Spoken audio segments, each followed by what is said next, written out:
Terima kasih atas waktu dan kesempatan yang telah diberikan kepada saya. Saya atas nama Yuliana Teresa Palung, NIM 21030300077, Prodi Sosiologi kelas C semester 1, akan mereview buku tugas harian yang ketujuh tentang hak-hak asasi manusia.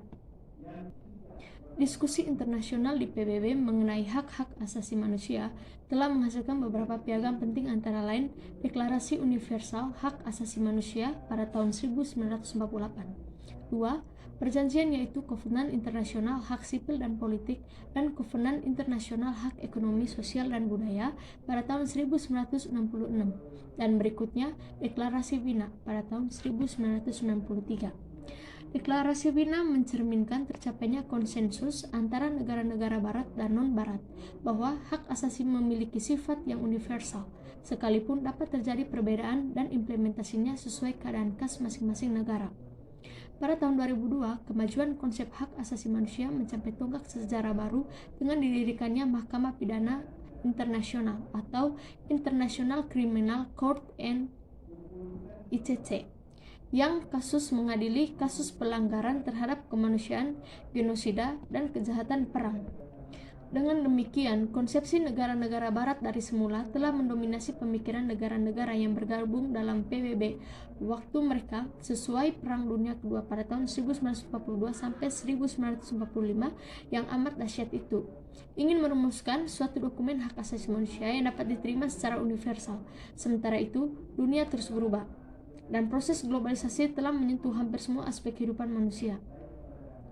Karena juga tidak mengherankan jika konsepsi mengenai hak asasi mengalami perkembangan.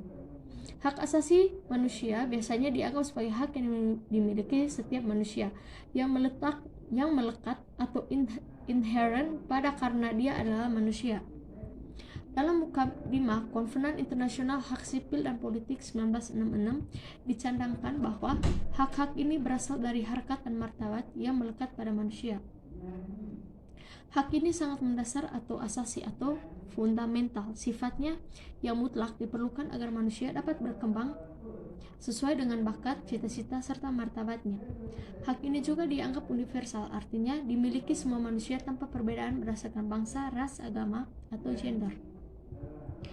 Cikal bakal konsep hak asasi manusia di dunia barat terdapat dalam karangan beberapa filsuf abad ke-17, antara lain John Locke pada tahun 1632 sampai 1724, yang merumuskan beberapa hak alam atau natural rights yang dimiliki manusia secara alamiah.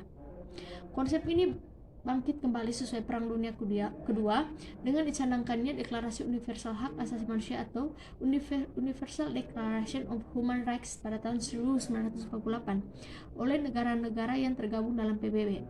Hampir 20 tahun kemudian, Deklarasi Universal dijabarkan dalam dua perjanjian internasional, yaitu Kovenan Internasional Hak Sipil dan Politik dan Kovenan Internasional Hak Ekonomi, Sosial, dan Budaya pada tahun 1965. Di Eropa, proses standar setting antara negara barat dan negara timur atau komunis diteruskannya dengan diterimanya Helsinki Accord pada tahun 1975. Sementara itu, berbagai negara non-barat merasa terpanggil untuk membahas beberapa aspek yang menurut mereka kurang memperoleh perhatian, yaitu pertama, konsep bahwa setiap manusia di samping hak juga mempunyai kewajiban atau tanggung jawab terhadap masyarakat di mana ia berada. Kedua, bahwa bagi banyak negara yang rasa agamisnya kuat, hak asasi dianggap tidak dapat dilihat terpisah dari agama dan budaya. Maka dalam masa berikutnya di beberapa belahan dunia seperti Afrika dan Asia timbul beberapa piagam regional, seperti misalnya Piagam Afrika mengenai hak manusia dan bangsa-bangsa atau African Charter on Human and People Rights pada tahun 1981. Akhirnya, pada bulan Juni 1993, lebih dari 170 negara anggota PBB, termasuk Indonesia, merumuskan Vienna Declaration yang mengakomodasikan pendirian negara barat dan non-barat, terutama seperti dirumuskannya dalam Bangkok Declaration. Berkat munculnya beragam piagam, jelaslah bahwa dalam masa globalisasi, universalitas hak asasi manusia tidak diragukan lagi. Akan tetapi, di pihak lain, diakui pula bahwa implementasi hak asasi dapat memberikan warna khusus keadaan sosial, ekonomi, kebudayaan, dan agama di masing-masing negara. Kedua, perkembangan hak asasi manusia di Eropa. Di Eropa Barat, pemikiran mengenai hak asasi berawal dari abad ke-17 dengan timbulnya konsep hukum alam serta hak-hak alam. Akan tetapi, sebenarnya beberapa abad sebelumnya, yaitu pada zaman pertengahan, masalah hak manusia sudah mulai muncul di Inggris. Pada tahun 1219 ditandatangani suatu perjanjian, Magna Carta, antara Raja John dari Inggris dan sejumlah bangsawan. Raja John dipaksa mengakui beberapa hak dari para bangsawan sebagai imbalan untuk dukungan mereka membiayai penyelenggaraan pemerintah dan kegiatan perang. Hak yang dijamin mencakup hak politik dan sipil yang mendasar, seperti hak untuk diperiksa di muka hakim atau habeas corpus.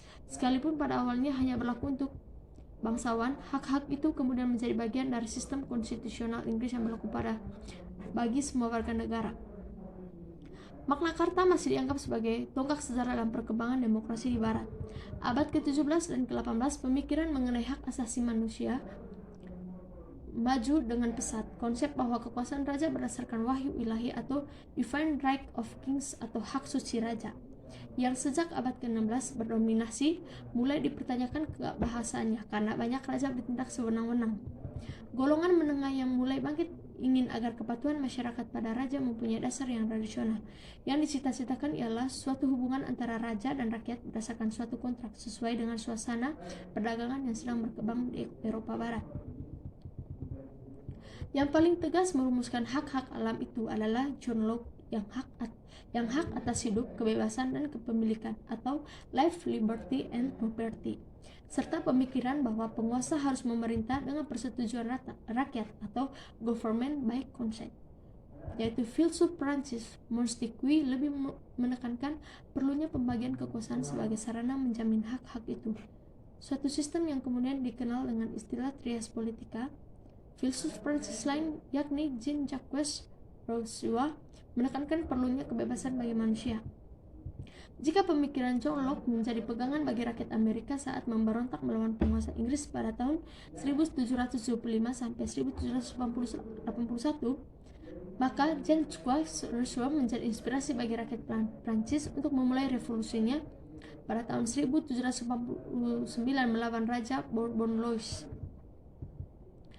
Di Prancis kita kenal deklarasi mengenai hak manusia dan warga negara atau Declaration des droits de l'homme et du citoyen pada tahun 1789 yang dirumuskan pada awal revolusi Prancis. Yang ketiga, hak asasi manusia pada abad ke-20 dan awal abad ke-21. Dalam perkembangan berikutnya terjadi perubahan dalam pemikiran mengenai hak asasi, antara lain karena terjadinya depresi besar atau The Great Depression sekitar tahun 1929 hingga 1334 yang melanda sebagian besar dunia. Depresi ini yang mulai di Amerika dan kemudian menjalar ke hampir seluruh dunia berdampak luas. Sebagian besar masyarakat tiba-tiba ditimpa pengangguran dan kemiskinan. Demikianlah hasil tugas harian review buku bab ke-7 tentang hak-hak asasi manusia. Sekian dan terima kasih.